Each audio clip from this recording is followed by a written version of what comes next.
Yusuf tetap Kristen. Tidak sakit hati kepada 10 kakaknya yang jual dia. Betul toh? Tidak sakit hati. Dia tidak dendam kepada istri Potifar yang memfitnah, mau membunuh dia, mau memperkosa dia. Aduh saudara, kalau kita lihat ini, belum selesai. Kita lihat Mazmur 105. Selama dalam tutupan, Yusuf itu diapakan? 105. Ya, Mazmur 105. Nah, melihat ini, mengerikan sekali pengalaman Yusuf ini. Tapi saudara kita ini hebat, imannya tidak goyah dan dia tetap Kristen. Ingat ya, di kurungan, di tutupan, di bawah tanah, bentuknya seperti sumur. Mazmur 105 ayat yang ke-17 dan 18. Ya.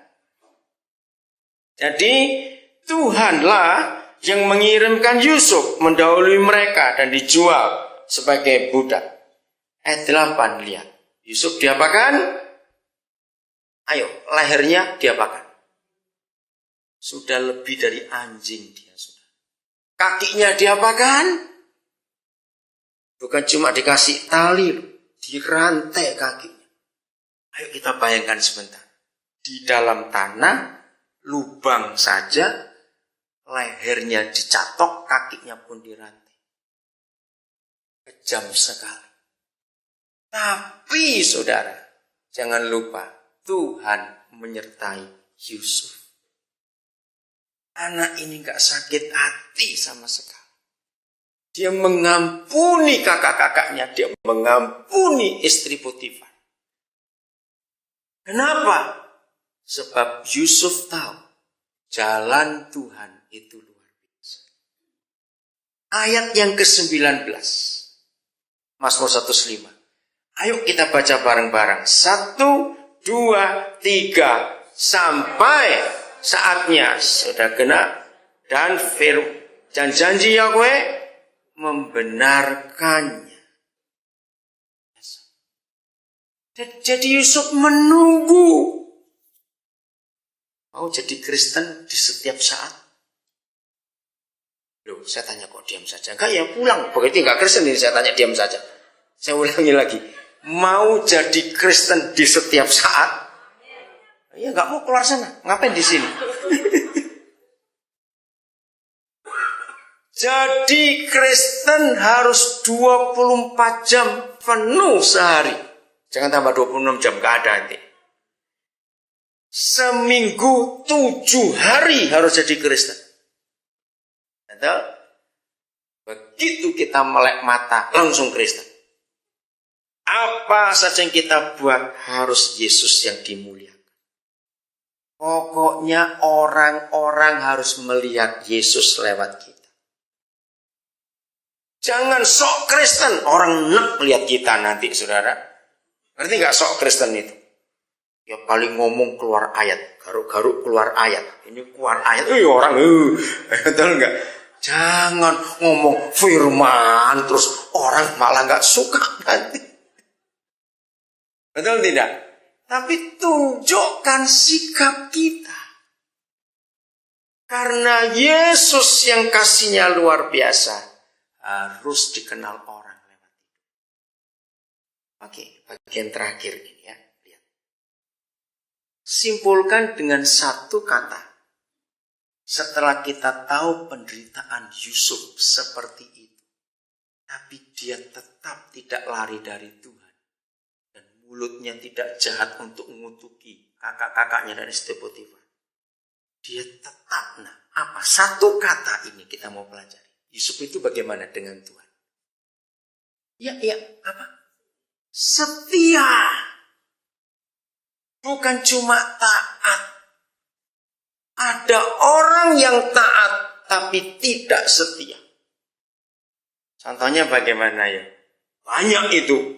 Kalau saya bongkar, kalau saudara orangnya senyumlah supaya Tuhan lihat. Kalau kita ngaku. Saya ulangi lagi. Banyak orang taat tapi tidak setia. Senyum ya kalau ada orangnya supaya Tuhan tahu kita jujur berarti gitu ya. Oke, gini. Kalau ada bos, kerjanya rajin. Nah itu kan taat bukan? Loh, saya tanya, taat atau tidak? Taat. Nah masalahnya, kalau bosnya nggak ada. Nah, setia tidak? Ini yang penting. Saudara, saya itu kagum dengan bahasa Belanda. Bukan karena saya lagi di Belanda, enggak. Tapi betul, satu kata. Tahun 85, Roh Kudus itu mengajar saya untuk mencari, ini berapa saya nggak bisa cerita semua. Salah satu contoh, mengapa bahasa Inggris jadi bahasa internasional. Roh Kudus itu mengajak saya untuk mencari hal-hal yang rinci, yang kecil-kecil. Bahasa Inggris jadi bahasa internasional karena ada satu kata penting, yaitu sejarah, historis. Bahasa Belanda hampir sama juga, oke? Nah ternyata bahasa Inggris history yang adalah sejarah. Ingat, kita ada hari ini karena sejarah. Gesikte. Gesikte Jerman. Kecampur, kacau jadi. Oke, maaf. Nah, kalau tidak ada sejarah, nggak ada kita hari ini. History dalam bahasa Inggris itu terdiri dari dua kata sebetulnya. His love story. Hebat bukan? Jadi sejarah itu adalah kisah cinta Tuhan dengan manusia. Hebat sekali. Nah terus saya mencari dalam bahasa Belanda. Apanya yang hebat dalam bahasa Belanda? Kata setia adalah trouw. Oke? Kalau kita menikah, apakah alamatnya? Sadar gak? Maka itu bertobat. Yang suka kawin cerai, berhenti. Untuk apa kata trouw? Tapi kita tidak trouw. Ontrou atau antrou? Ontrou. Palsu dong. Betul tidak? Kesetiaan. Ternyata dalam bahasa Belanda itu